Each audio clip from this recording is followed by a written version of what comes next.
afternoon. Thank you so much for tuning in. Welcome to UBC Lunchtime News. It's me, Michael Jordan Lukumwa, and we'll start right away with what we have for you this afternoon. The Ugandan National Examinations Board, that's UNEB, has finalized registration for candidates going to sit for the new curriculum transitional examinations. The Principal Public Relations Officer, UNEB, Jennifer Kalule, says that UNEB is in the final preparations for the forthcoming competence-based assessment examinations.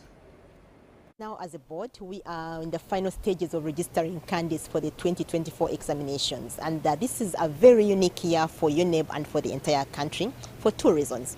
One, the country is transiting from the old curriculum setup, that is for lower secondary school level, to the new curriculum. So we have, but at the same time as we are transiting, we also recognize that we have learners who would like to be assessed under the old curriculum, and this is going to be for the for just one time. We have a one-off setup, a one-off opportunity to assess candidates under the old curriculum. So we have 4 sets of examinations this year.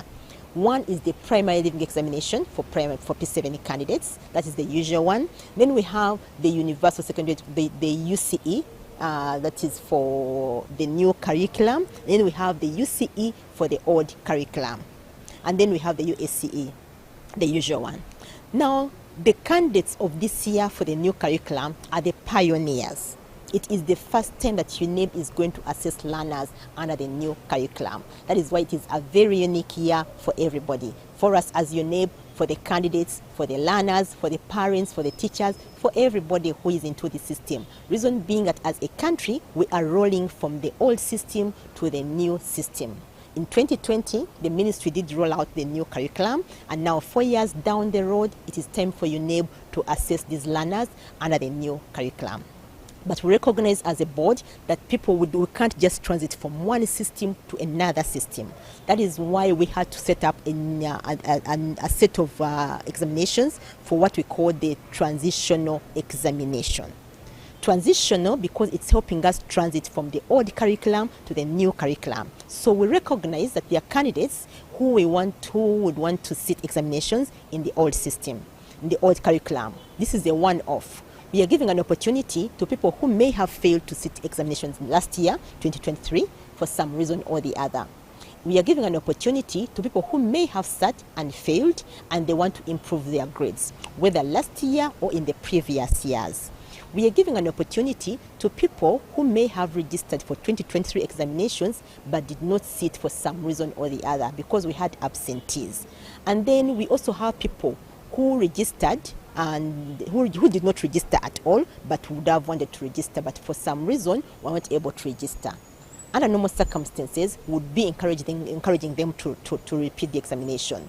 And then we have people whose results were cancelled due to malpractice. They too, we asked them to make sure that they try and repeat this year. So because we do not have another opportunity, we want to encourage them to come and register for this examination. It is a one-off. Next year, UNEB is not going to be assessing the candidates under the old curriculum. I want to encourage people who are aspiring or who have ambitions to stand for political offices to please come and register for this examination, because time is going to come when you need this qualification and not able to do that. And the new curriculum does not accommodate somebody joining the education system. Like, you just cannot come and sit for the examination. You have to start from senior 1. Reason being, there is a big component of continuous assessment whereby the teachers have got to be assessing you right from senior 1 to senior 4. Unlike the old curriculum where you could just come and register as a private candidate and you are able to register and sit the examination. So it is. The Inspector of Schools in Jinja area, Kisambira, has issued a stern warning to private schools that are not complying with the new lower secondary school curriculum, stating that non-compliance is hindering students from acquiring relevant skills. The Ministry of Education and Sports introduced a new curriculum in 2020, aiming to address the issues of graduates lacking practical skills needed for the job market. Since its implementation, the curriculum has undergone significant changes, including a reduction in the number of subjects from 43 to 21, according to the District Inspector of Schools for Jinja. Most government schools have embraced the new curriculum, while many private schools have been slow to adapt it, citing high costs. Impressed by the Senior 1 class. Senior 1 is doing a good job. In fact, at the beginning of the day, I was interviewing some of them, and there was some kind of naivety, but later it has come out very well. Thank you for implementing. No wonder it is one of the few private schools in this country implementing the secondary school curriculum. Perfectly, very well.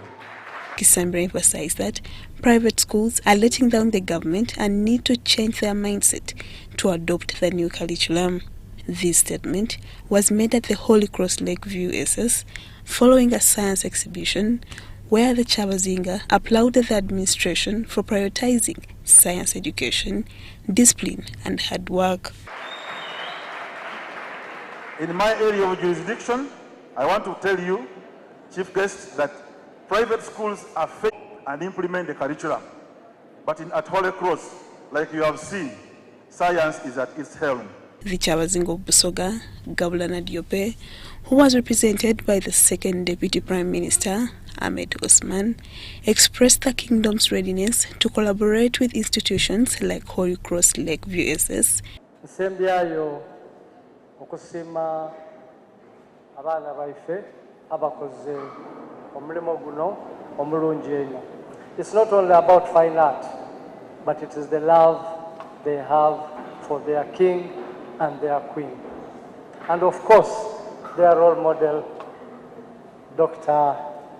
who is here today, who is the main celebrant. Father Prosper Wako, the head teacher, highlighted that Holy Cross Lakeview SS is a Catholic-founded institution located on the hills of Wanyange, established in 1993 by the brothers and priests of the Holy Cross congregation. We give, even before the ministry came up with science and innovation, that we had already begun, because we are aiming at giving the best. And as I've told you, as Holy Cross priests and brothers, we are preparing people for better times than ours. That should always be on your mind. The challenges that we face when the students are doing these projects is sometimes they are expensive. They need money. So as a school, we must be ready to inject in money.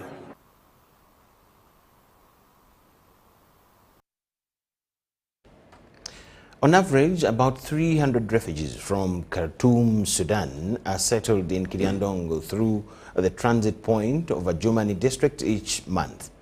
The Commissioner for Refugee Management, Douglas Asimwe, states that this has been ongoing for the past 5 months, resulting in approximately 23,000 Sudanese refugees currently residing in Uganda. This influx follows unrest in Sudan that has displaced many individuals who hope for a resolution among the warring parties. Douglas Asimwe, the Commissioner of Refugee Management in Uganda, is a man on a mission. The mission is to give these refugees from Sudan, Khartoum, a second home. They fled unrest back home and are currently housed here at Kiliandongo Reception Center. We are trying to work around the clock to make sure that we decongest the reception center, which is currently having about 900 people against its capacity of 600. One such vulnerable person is a 61-year-old Hawa Al-Hajar Rashid. She lost her 41-year-old son during the Sudan war and ran for her life, ending up in Uganda. I come to Uganda by the car. In the road, I find the Zarapa stolen anything from me. Hawa and her Sudanese fellow refugees want the fighting groups back home to end conflict. والله رسالتنا نحن بنخرب بلدنا بنفسنا. My message to the leaders in Sudan, the two warring war parties, that it is us spoiling our own country. It's us who making our own all civilians refugees. Everything is happening here. They are the two people responsible. So it's no need whether it's the army or the rapid support force leading the country. Who are you going to lead? Are you going to lead the country without civilians? I hope Sudan become very well and the war is stopped in Sudan. I ask my God, stop the war in Sudan. But as the public and indeed the world waits to see this, refugee management authorities in Uganda are on course to settle these refugees. We have to deal with issues of shelter, especially for the single-headed female households and elderly and children, so that people can settle down. Currently, over 23,000 refugees from Sudan are hosted in Uganda, a number that is likely to grow as long as unrest persists back home. Henry Okrut, UBC. The Norwegian Refugee Council has provided refugees and host communities in Changwali settlement camp with vocational training skills to help them in their personal development and the prosperity of the community. This initiative is being implemented under the life-changing initiative by the Norwegian Refugee Council, as we see in this report.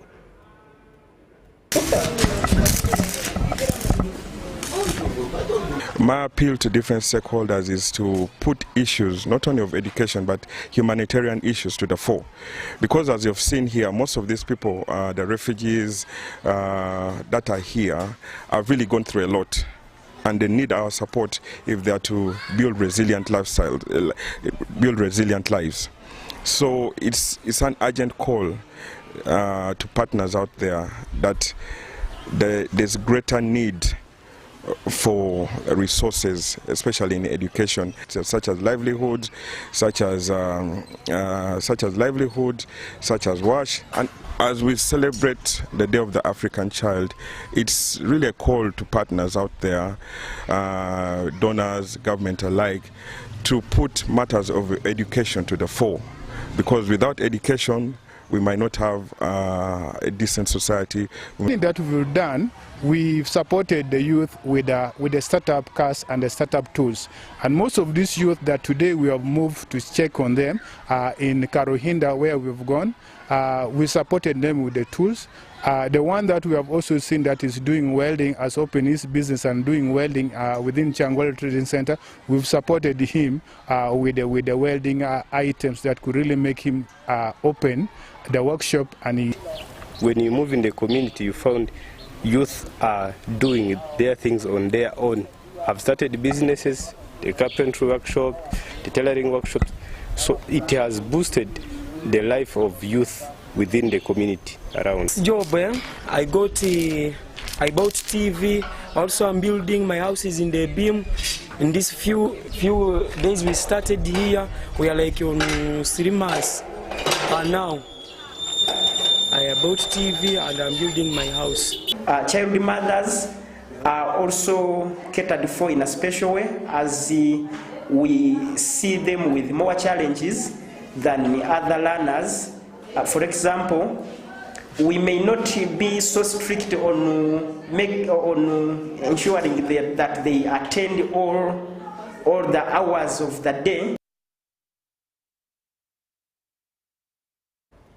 The United Nations High Commissioner for Refugees, Filippo Grandi, is marking World Refugee Day in Sudan, South Sudan, where he has been traveling this week, highlighting the situation of millions of people displaced by war. Our correspondent spoke to him from New York and has this report. Sudan's war has triggered one of the largest displacement crises on the planet, according to the United Nations. It broke out in April 2023 between two rival generals and has pushed internal displacement to nearly 10 million people and driven 2 million more to seek safety in neighboring countries.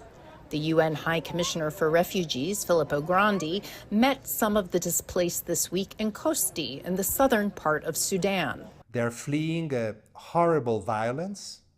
very severe violations of human rights, but increasingly they're also fleeing deprivation, and in particular food insecurity, and in some cases hunger.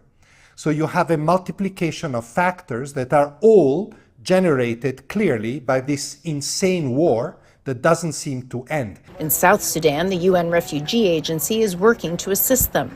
But humanitarian aid is only a short-term solution. Peace is what is needed, he said.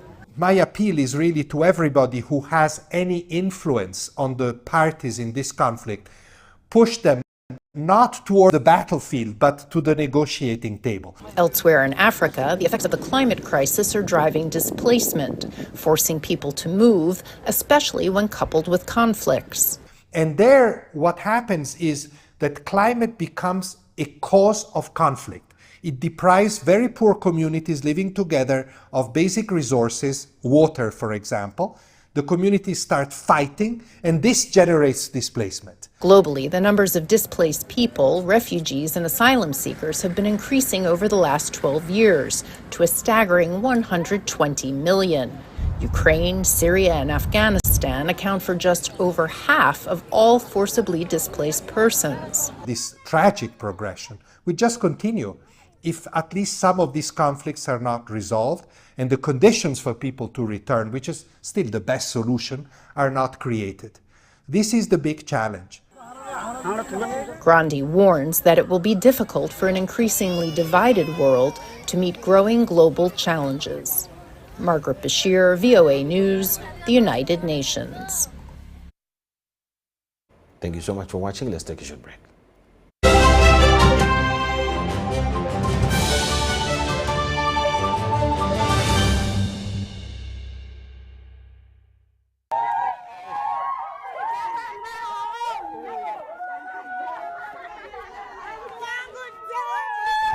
Amanya gange nze Namutebi Sharon nga nkolera wano wennyini Saka Kirombe oba Makindye.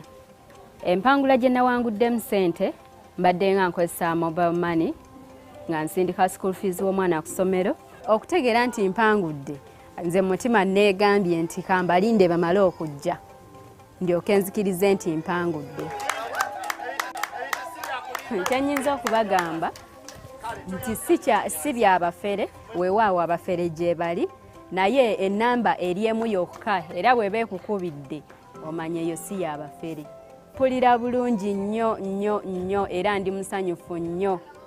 Naye MTN mobile money mbebaza nnyo, mwebale nnyo, mwebalire. Together we're unstoppable. What is a dream? What does it mean to you? To her? To them? It's time we dare to dream anew. Dream bigger, better, bolder. Let's dare to dream of tomorrow, today, of someday, of the hope that comes with change, of a change that transforms lives. That glimmer in your eyes, the prospect of maybe, of all the hopes that we carry. It's the promise of enjoyments, co-enjoyments for you and your mates. A dream keeps us going.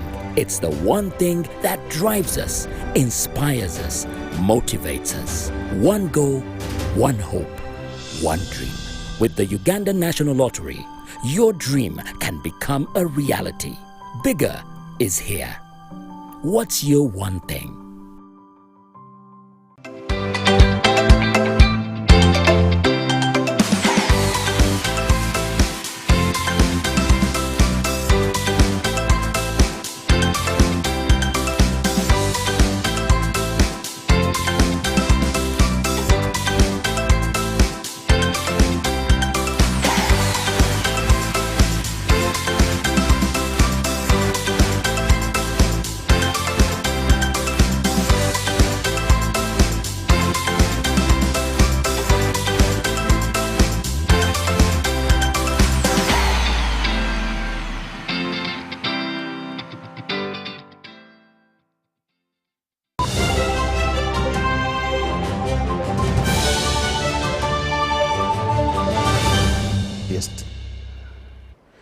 Several public, private and civil society economic development stakeholders converge in Kampala to discuss budget implementation strategies in a post-budget reading dialogue. We have details to this.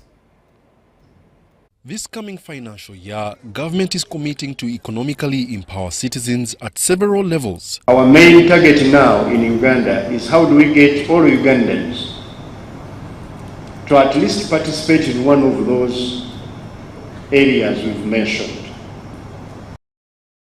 Commercial culture, industrialization, services, including our digital transformation and market access. If we could do, all of us, embrace one of those or a couple of them, of those areas, trust me, we will build a very robust economy. We shall live better lives. NDP3 projected sustained economic growth of 7%, but this hasn't materialized. The coming financial year's national budget will phase out the National Development Plan 3, covering period from 2020-21 to 2024-25. So in terms of the East African region, we have realized that when it comes to growth, Kenya is still very dominant. It has maintained 5.6, and we are currently at 5.2. But we are projected to grow 6%, which I think is good. But the bitter part is that at least growth is coming back.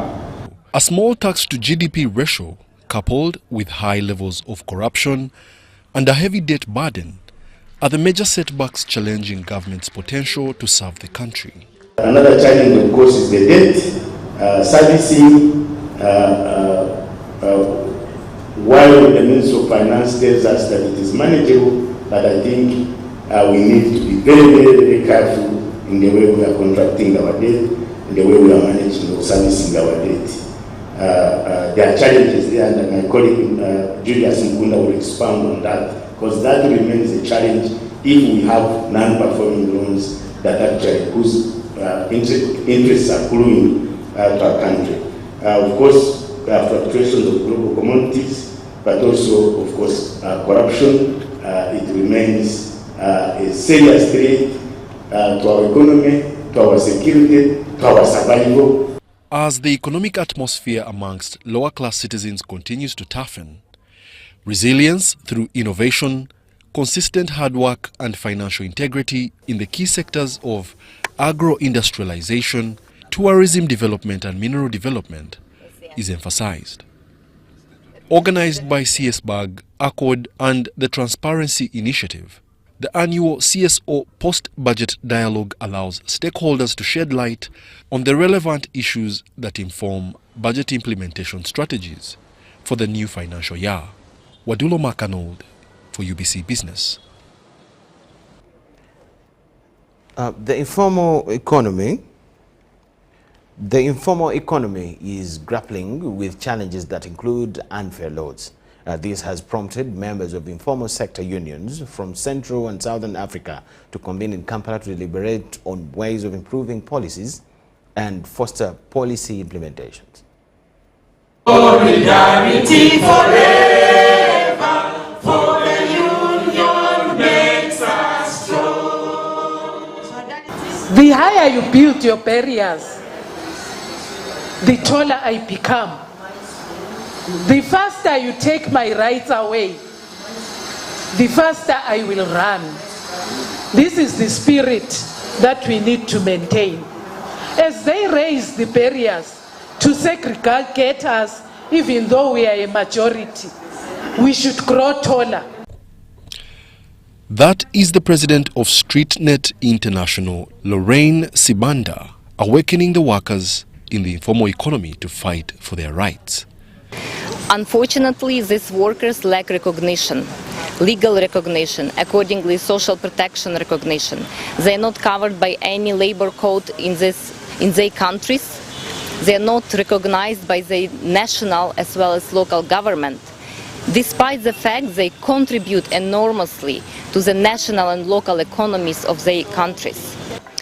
We demand the government to fully recognize us as other workers, because we are contributing a lot to the economy of Uganda and the GDP.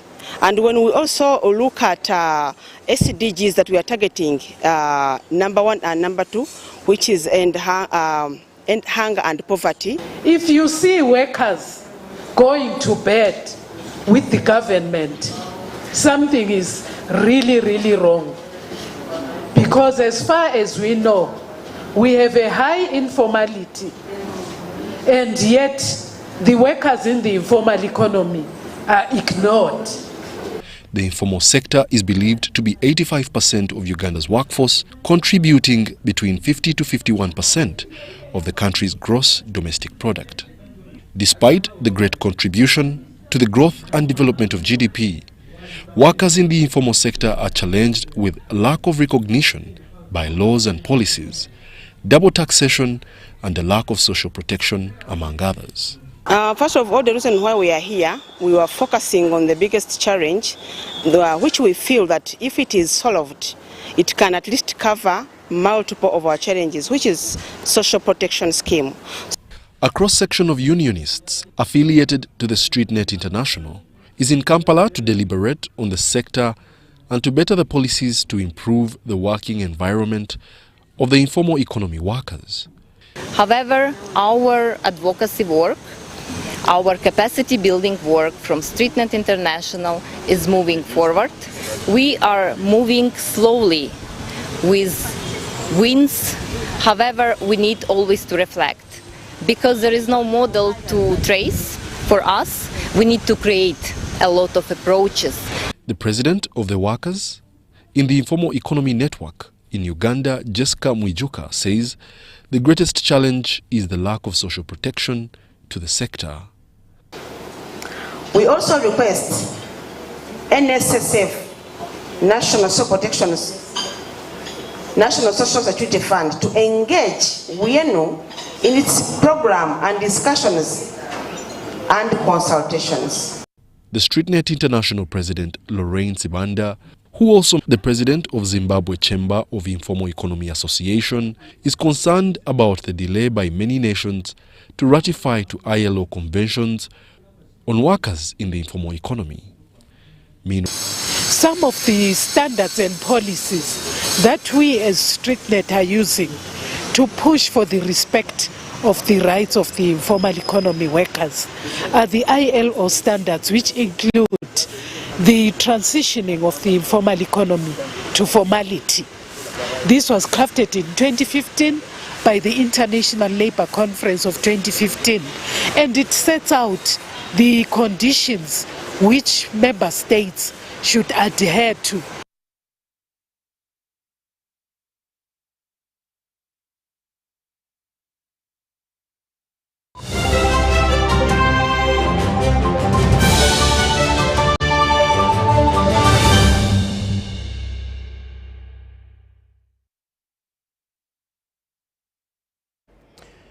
South African President Cyril Ramaphosa has been sworn in for his second term in office at a ceremony in Pretoria that was attended by authorities, former leaders, opposition leaders who are part of the government of national unity and other African presidents. Plus, in Chad, President Mahamat Idris Deby Itno promised on investigation into a massive fire that broke out on Tuesday evening at a military ammunition depot in the nation's capital, Jimana.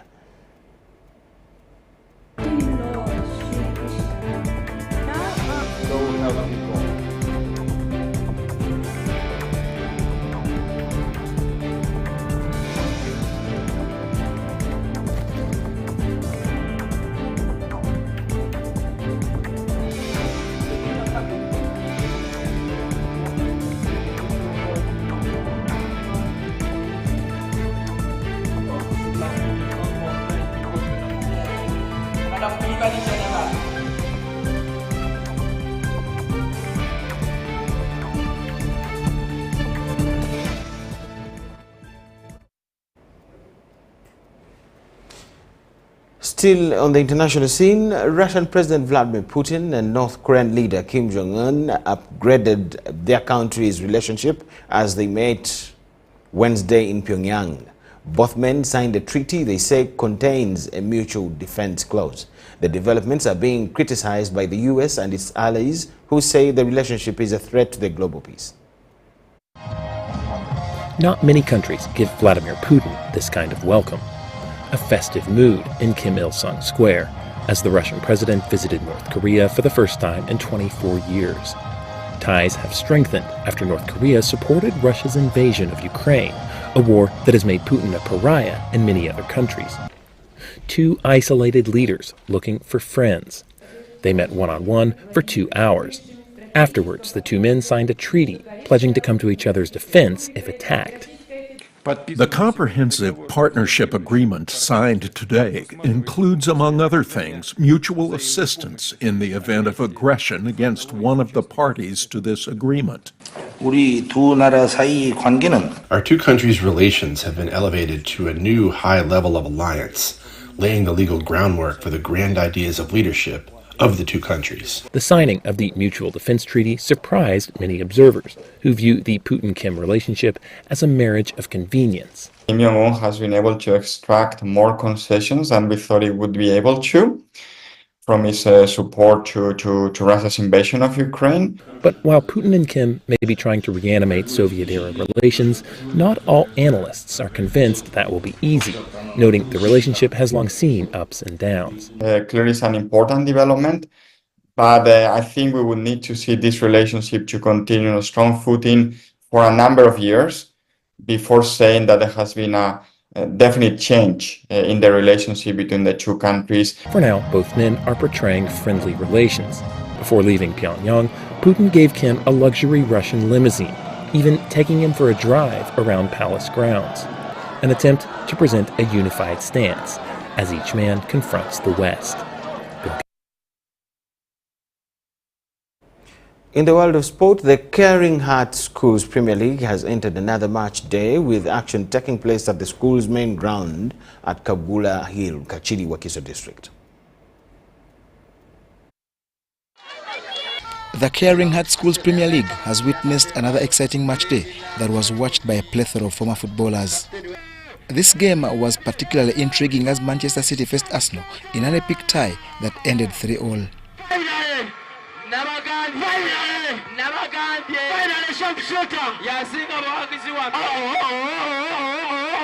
Manchester City took a 2-0 halftime lead courtesy of goals by Anthony Komagom, but saw their lead cancelled early in the second half. So we lost possession and even we miscommunicated in the back. That's why we started conceding, and finally we even ended up conceding a penalty, which has been a very bad day to us because we are known of passing and possessing the ball till we win, until the last minute of the game.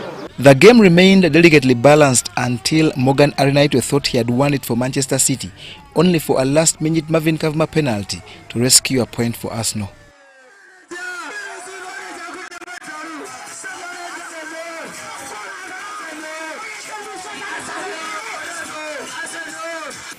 My players were lazy and they didn't manage to do it in first half. So in second half we had finished to check ourselves, to see our problems, and we solved them. We brought the substitutes, they changed the game, so the game was good. The game was watched by former footballers including Edrisa Nyombi, Simon Omba, Jamil Kasirye, Godfrey Mukasa and Obadia Semakula, who offered counsel to the youngsters.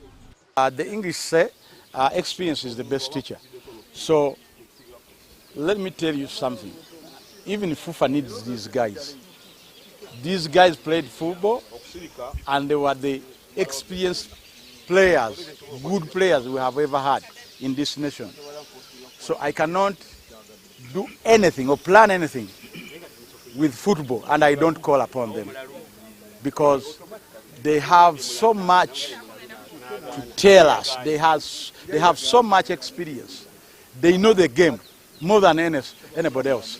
So even if they speak 1 or 3 words, that is enough. So they are here to advise the young players, give them the basics of the game. Liverpool is atop the standings with 4 points. Chelsea and Aston Villa have 3. Manchester City has 2. Arsenal has 1 and Manchester United has 0. Action next week will see Aston Villa against Manchester United and Chelsea versus Liverpool.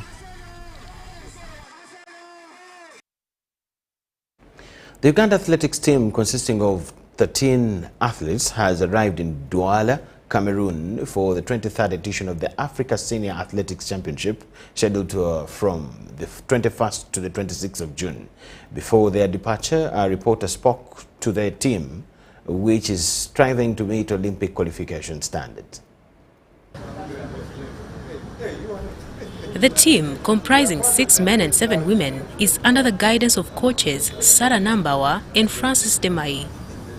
Leading the male team is the experienced Ronald Musagala, who aims to qualify for the Olympics in the 1,500 meters event. The other male athletes are Elfas Toroitich, Tom Radriga, Heron Adoli, Charles Okello, and Leonard Chemutai.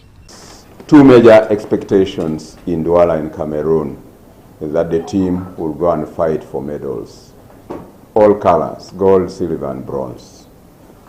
2, as I said earlier on, the athletes will be fighting to qualify for the Olympic Games. Those who have not yet qualified, there are those who are in borderline. Shida is one of them.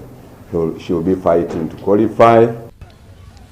The female team is spearheaded by javelin thrower Josephine Lalam and includes Belinda Chemtai, Lois Chekwemoy, Esther Chebet, Naita Chiru, Susan Aneno, and Shida Leni. Concerning this Africa Senior, yes, I'm going there to do my best because it's the last chance as to me to qualify for Olympics, and I know I'm not far of that. And running a sub 52, that means a lot to me, so I need to work hard to go and improve it better. At the 2022 Africa Senior Athletics Championships, Uganda won a silver medal secured by Rachel Zena Chebet in the 10,000 meters. Overall, Uganda finished 18th with 1 medal, while Kenya dominated the event with 23 medals. We thank you so much for watching. That is all we had for you this afternoon. Do not miss more news in Kiswahili, Uganda, and I'll be here myself for news tonight. Enjoy the next program. Catch you then.